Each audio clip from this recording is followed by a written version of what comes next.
Now we move on to the last of the morning sessions. Calvin Dalrymple, who is going to be talking to us. He's a specification manager and project consultant at Rhino Limited, and the territory here is Balconies and Terraces. What does compliant design look like? I was astonished to learn the other day that those glass balustrades that don't need any metal in them, just glass. It's twinned glass with some transparent core in the middle of them. Apparently that core in some, I don't want to set everybody worrying, but in some can be combustible and therefore may have problems in terms of safety. So no doubt we'll learn a lot from Calvin, who's been working with architects and designers around the world, I'll just read from his bio here, to deliver bespoke, non-combustible solutions that work for them. Calvin specializes in taking the time to truly understand the design intent of each project and then make sure that the final product is compliant with or exceeds the latest regulations. And in his downtime, I'm surprised he's got any, but in his downtime, he presents a weekly RBA CPD on compliant design of terraces and balconies with an emphasis on fire safety. So a good friend to designers. You're very welcome, Calvin. And we've got a 20-minute session here, a 15-minute presentation around 13 slides, and a 5-minute Q&A. Good morning. Thank you, Paul. Appreciate that intro. And firstly, as well, thank you to everyone that has already given presentations this morning. It's been really interesting to hear so much from so many experts across the industry. And I must say, I'm already looking forward to this afternoon's session. Now, firstly, I wanted to also introduce myself as Specification Manager at Rhino. And we're going to be looking at what does compliance look like on balconies and terraces.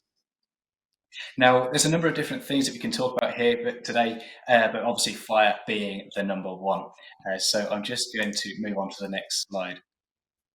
So I've really been asked to talk really case in point, looking at case study specific projects so that we can start to understand how we start to ensure we've got this compliance coming through. So I want to look at Avantgarde. Avantgarde is a 22 apartment building in very, very interesting scheme, and we had a lot of collaboration, and I was grateful to the session previously. Collaboration is so important for all to ensure that we're meeting this highest level of compliance. But with Avantgarde, there was a number of complex details that we had to overcome. We're going to touch on those in a moment. But at Avantgarde, as I mentioned, 224 apartments there, and it was a refurbishment project. So that was removing the original composite decking on the balconies and remediating it with a new non-combustible decking in order to bring it up to that higher level of compliance, meeting with today's regulations. Now, some of the interesting parts with this scheme was the fact that when we're starting to look at removing the existing decking, we need to be able to replace that, but obviously maintaining that compliance in so many ways. Number one, fire. What were the different options that were available to us? Well, when we were starting to look at what was available, number one, could we put in the original timber decking or composite decking? No. Timber and composite are both obviously combustible. The highest level of fire classification we're going to achieve with a composite deck is a B rating. So that's quite an interesting comment there as well, especially when we start to look at the other products that are available to us in design. Alternative opportunities for going down that non-combustible elements, the likes of paving. Could we put paving onto a projecting balcony? Well, some obviously applications, certainly yes. Now, there's elements that we need to consider around that as well, the likes of the structural elements of the balcony itself. Are we able to put on that additional load of a concrete paver or a porcelain tile? Elements such as wind uplift also consider as well when we're thinking about fire, because so much of this plays into ensuring we've got compliance all round. Look at these things really holistically. And then the other option is looking at the likes of an aluminium deck. Now, on Avantgarde, that was the most suitable application. And the reason for that was because it gave us that ability to almost switch out like for like. And removing those existing timbers, we worked very closely with Fletcher Crane Architects on this scheme. And it took a lot of coordination, because when we remove an existing deck, we often find things we weren't aware of at the design stage. So number one, starting to look at what existing build-up was, removing the existing timbers and replacing that with non-combustible aluminium joists and then obviously an aluminium board as well. Other things we needed to consider: the existing steel framework or layout of those steels in the balcony gave us then the ability to understand the spans and spacings. When considering those spans and spacings, we also needed to consider the loading into. We could start to go down the route of structurals and to stay away from that today because obviously today's purpose is fire. But these are the things we have to consider when we start to look at a much broader range of looking at these different elements and selecting that suitable floor structure, obviously to remediate that overall project. You can see here an interesting close-up on the right-hand side of the screen there. And the reason that we can see this nice corner detail here is because we've got the likes of the gaps between the deck boards that also need to be considered. Reference to the BS 8571, the recent guide to design of balconies and terraces, released in 2020, has been a great asset to architects in order to be able to refer to it and understand obviously what it needs to be working to and getting that working to that compliance within the standards as well. The other thing we need to think about is when working on the lateral balcony, making sure that as a balcony forms part of that external facade as a specified attachment, we are meeting that minimum fire classification of D2 S1 D0 in accordance with EN 13501 Part 1. And we can refer to the approved document B. I think it's a very interesting comment that came through earlier as to we can't expect all architects to understand every part of the approved document. And so therefore it's the collaboration together that's going to be able to enable us to achieve a higher level of compliance, but each one of us specialising in our own area of expertise. You can see here on the left-hand side of the screen the build-up that we've got. So what we've got there is a cleat holding that aluminium joist, giving us that height adjustment. One of the common things that are overlooked in the refurbishment of a balcony is the likes of putting in that new finished floor height, making sure we've got that level threshold, but then sometimes we'll start to see that the 1100 handrail height is then compromised. So taking this into consideration at early design stage, are there going to be any adjustments made to the likes of the balustrades and handrails in order to maintain compliance in other areas? And it really affects so much more of the overall building rather than just working with a non-combustible material. It's such a broader topic to be considered.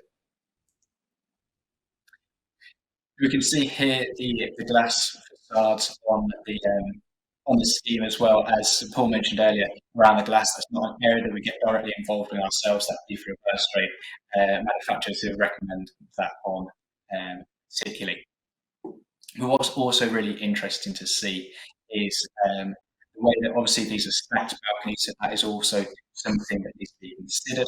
And the other interesting parts to this, obviously, that spread of fire, getting that risk assessment, working very closely together, and then obviously ensuring that contractor is able to then do that installation to the required standard.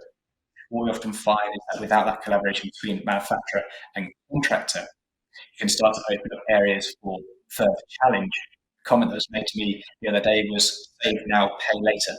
The cost of having to remediate something a second time is very, very pricey. And ensuring that we're working with contractors that understand these challenges. Avant-garde logistical challenges was one of them.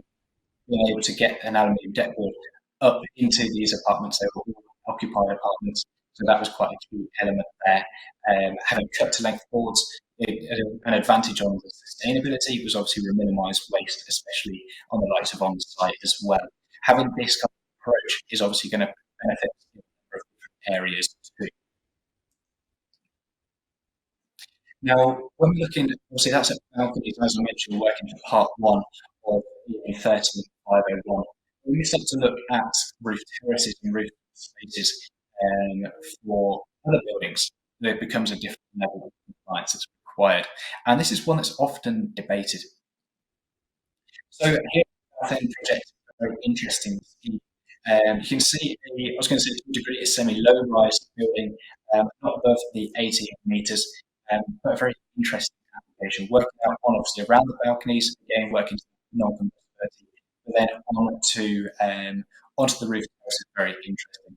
When we're working with the roof terrace application, we are working to what we call a B roof T4. That is in accordance with Part 5 of EN 13501. And what's interesting is the B roof T4 is obviously a full system test.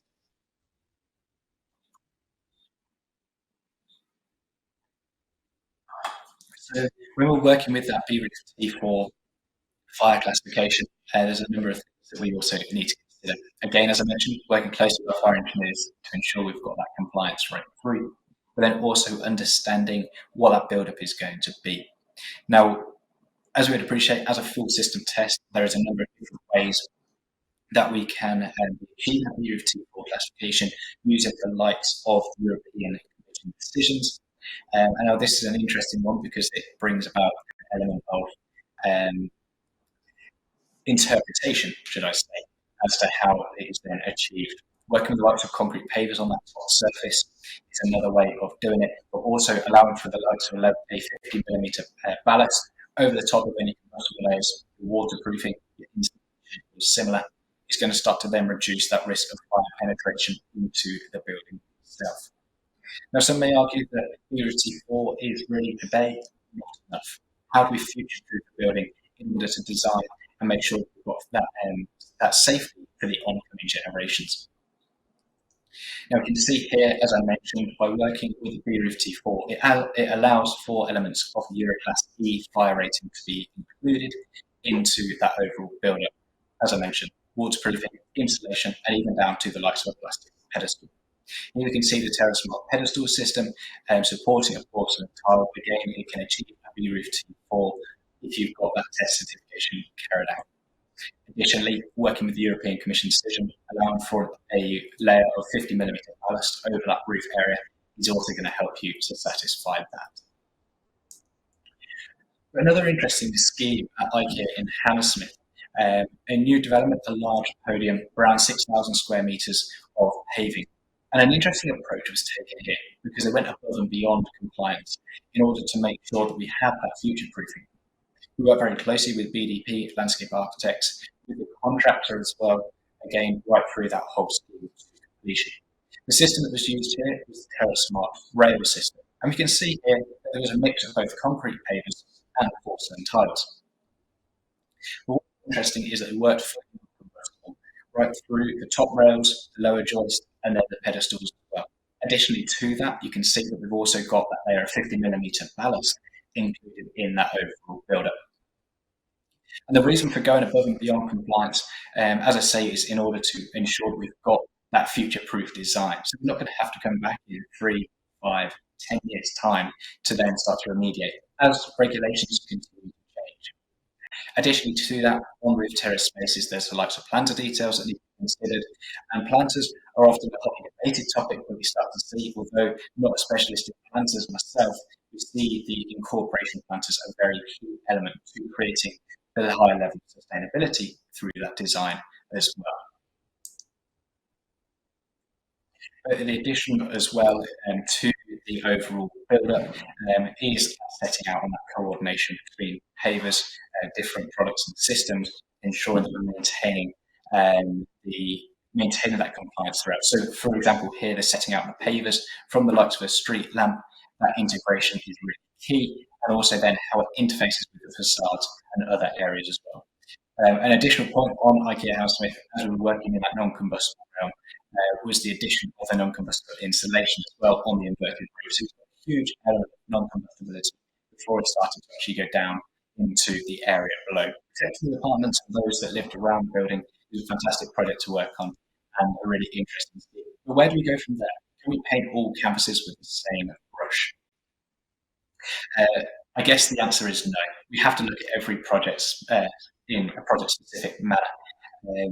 I think it was Paul that mentioned earlier as to how we start to work closely and understand, obviously, cost being often a prohibiting factor as to how we start to choose a particular system.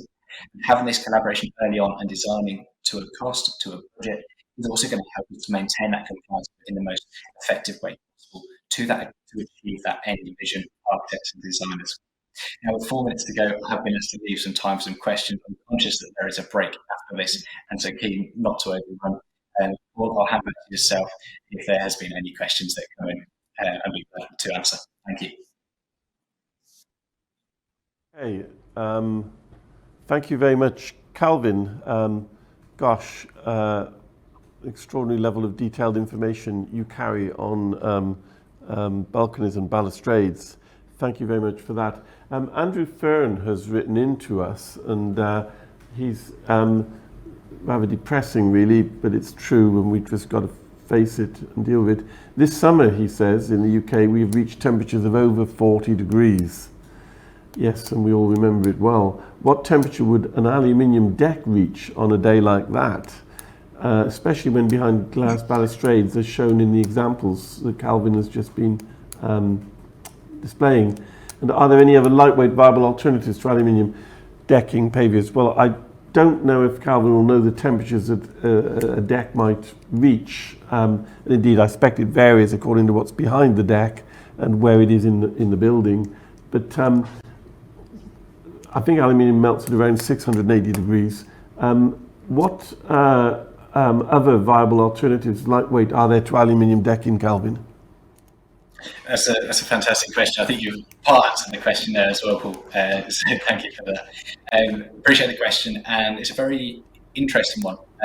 Temperature of aluminium decking will vary hugely depending on its colour. Colour plays a huge part if you're working a darker colour. A common colour that we see is the likes of a brown 7016, which is anthracite, very, very popular in today's architecture. And that will typically heat it, or be in a darker colour, it will absorb heat. But at the same time, aluminium is an interesting one. Without going too deep into the science, aluminium has far more free electrons than other materials. So what it will start to do is dissipate heat across the overall deckboard, rather than having hot spots created. Unlike other materials, composites, timber, even paving will start to get hot spots as that heat penetrating through, as you say, glass balustrades. Aluminium will start to dissipate that, even that heat out. So it doesn't actually heat up as much as expected.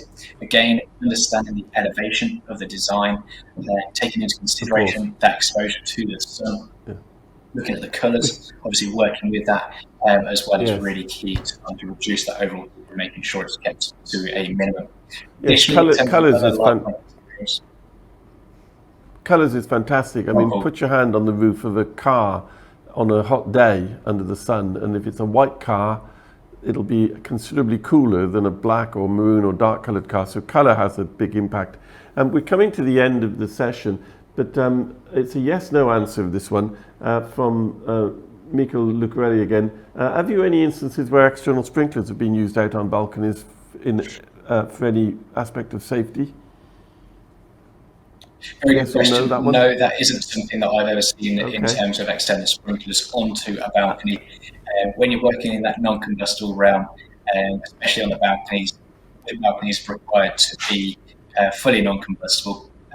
There's very little requirement for that, especially in that instance. Not so much see, but who knows, we may see something yet in the future as part of external facade glass and crescent. Yeah, okay. And some lovely photographs in there. That Southend building, is that in Southend itself? Yes, it is. Yeah, right down on the seafront. It is. That's an old building. I wasn't able to share the name of the building itself. It is right down on the seafront. So if you're just driving past, I'm sure you'll be able to spot it there. I should know it, but it looked like an absolute classic there. And I suppose that building begs the question, when is a balcony not a balcony, but much more than a balcony, because they wrap right around the building. Look, that's time finished. Thank you very, very much indeed. That brings us to the end of the first session this morning. So we've got a break now for about 10 minutes. Please find your way back to your screens and monitors by 11:25, when we'll be starting the next session, which has Chris Miles, Commercial Director of the Fire Protection Association, and Jonathan O'Neill, Managing Director of the Fire Protection Association, talking to us about that incredibly important subject about which we knew so little until recently: fire testing and certification. Enjoy your break.